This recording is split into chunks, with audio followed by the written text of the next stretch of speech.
नमस्ते प्यारे दोस्तों। आज हमारे बीच में जो डेयरी फार्म के एक्सपर्ट आए हुए हैं। तकरीबन तकरीबन का 20 साल का तजर्बा है आपका। हाँ जी सर जी। 15 से 20 साल। आज हमें ये बताएंगे कि कैसे एक सक्सेसफुल डेयरी बिजनेस खोला जा सकता है। नमस्ते सर जी। सर जी ये बताइए कि हम एक नए बिजनेस में आ रहे हैं। हमें बिल्कुल एबीसी नहीं पता कि कैसे गायें भैंसें खरीदनी है। तो इस डेयरी बिजनेस में हम कैसे स्टार्ट कर सकते हैं?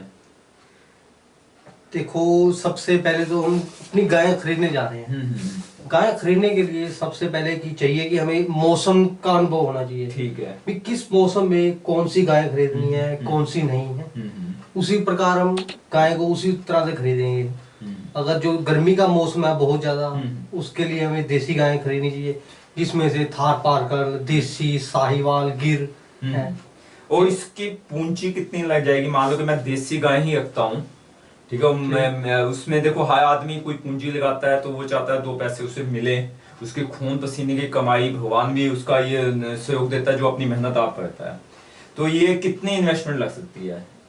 ज्यादा से ज्यादा हम स्टार्टिंग में, मतलब अगर दो गाय भी खरीदते हैं उसके लिए हमें 40,000 से 50,000 रुपए चाहिए। दो गाय के लिए? दो गाय के लिए 50, उसमें देसी, प्योर देसी नस्ल। देसी नस्ल। और कितना वो दूध देंगी? ज्यादा से ज्यादा 8 से 10 लीटर। 8 से 10 लीटर। और मतलब लागत कितनी आएगी? मतलब जैसे डेली लोग इसलिए डर जाते हैं कि उन्हें डर लगता है कि मेरे बिजनेस में, डेयरी के बिजनेस में लॉस हो जाएगा, कि जितना मैं पैसा लगाऊंगा उसमें से उतना नहीं आएगा। उसके खर्चे, जैसे उसको पशु को डेली घास देनी है, डेली उसका पानी का प्रबंध, बिजली का खर्चा, तो वो डर के ये बिजनेस में आते नहीं है। तो कितना खर्चा हो जाता है और कैसे हम इसमें मुनाफा कमा सकते हैं? सबसे पहले तो हमने इनकी जो चीज है खरीदनी है, उसका मार्केट में भाव पता करना है अच्छे से। कितनी लागत होती है? मीन्स एक देसी गाय को पालने की लागत कितनी है एक दिन? एक गाय का ज्यादा से ज्यादा खर्चा 200 से 250 का है। मीन्स सुबह वो 10 किलो घास खाएंगी, दोपहर कम से कम 20 किलो घास, सुबह 15 से 20 किलो हरा चारा चाहिए उसको। एक दिन में? दिन भर में, ठीक है। उसमें कुछ ज्यादा 5 से 7 किलो सूखा सूखा में उसके साथ उसको कुछ प्रोटीन भी चाहिए। प्रोटीन के लिए उसको 3 से 4 किलो दाना चाहिए। जैसे छोले के छिलके, जैसे मक्का हो गया, बाजरा हो गया, जौ हो गया, मौसम के अनुसार से हमने उसमें डालना है। देना है। सूंग होगी। मतलब वही बात आ गई कि 200 रुपए तो आप मान के चलिए कि आपका 200 से 250 रुपए का खर्चा एक पशु का मान के चल रहा है। और ये देखिए कि दूध आजकल एक प्योर देसी गाय का रेट मेरे हिसाब से 50 रुपए चल रहा है।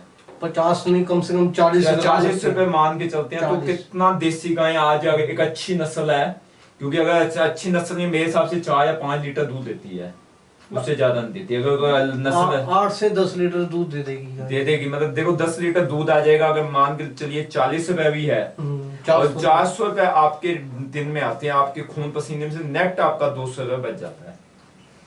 और इसके अलावा कोई बिजली का खर्चा काटेंगे, रहने का खर्चा, उसमें भी थोड़ा बहुत ही बीच में एडजस्ट हो जाएगा। देखो बिजली को इतनी ज्यादा ही नहीं है। देखो मौसम जैसे आज अगस्त का आ गया, बिजली कम यूज होना स्टार्ट हो जाएगी। सिर्फ 3 महीने होते हैं, अप्रैल मई जून, जिसमें आपकी गर्मी बहुत ज्यादा होती है, उसमें पक्का लगाना जरूरी होता है, वरना दूध कम हो जाता है। तो ये बात हो गई कि मुनाफे की, ठीक है। अब दूसरी जो बात आ गई है कि मान लीजिए बीच में बीमार हो जाता है पशु, उसकी डेथ हो जाती है, तो उस लॉस को कैसे हम सर्वाइव कर सकते हैं? लोग इसलिए कहते हैं, अपनी किस्मत को रोने लग जाते हैं कि पशु की डेथ हो गई है, इसलिए मैं अगला ये बिजनेस बंद करने वाला हूँ।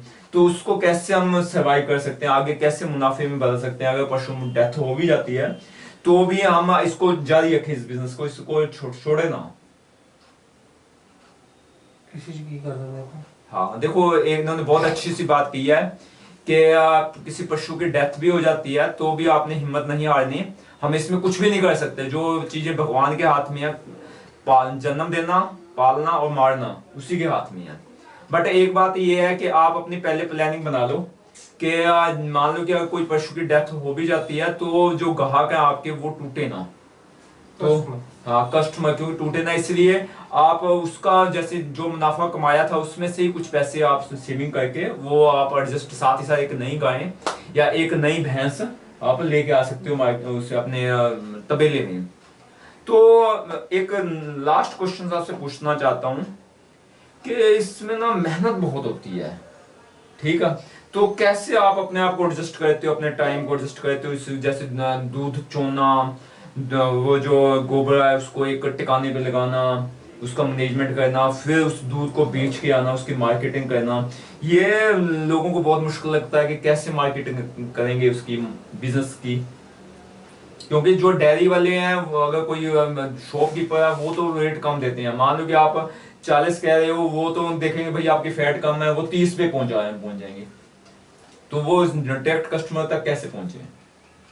डायरेक्ट सबसे पहले कि आपने आसपास कोई भी मोहल्लेदार है या कोई आपका यार दोस्त है, उसको बताएं, ठीक है, भी हमने गाय रखी है, भी आप हमसे दूध लेना चाहोगे, ज्यादा से ज्यादा अगर वो 35-40 रुपए है तो आप उसको 35 रुपए दो, 35 रुपए दो, कम रेट करके दो, उसको बढ़िया क्वालिटी दो, उसको विश्वास दिलाओ कि हम आपको बिल्कुल प्योर दूध देंगे। देखो इनका तो ऐसा ही है कि ये बिल्कुल जैसे हम चोते हैं ना दूध को, बिल्कुल हमने देख लिया उसके साथ साथ ये दे देते हैं, तो इस तरह से विश्वास जमता है, ठीक है। तो कोई इसने पानी नहीं डाला, इसने कुछ नहीं किया, उस तरह से आजकल पानी की बहुत मिक्सिंग होती है।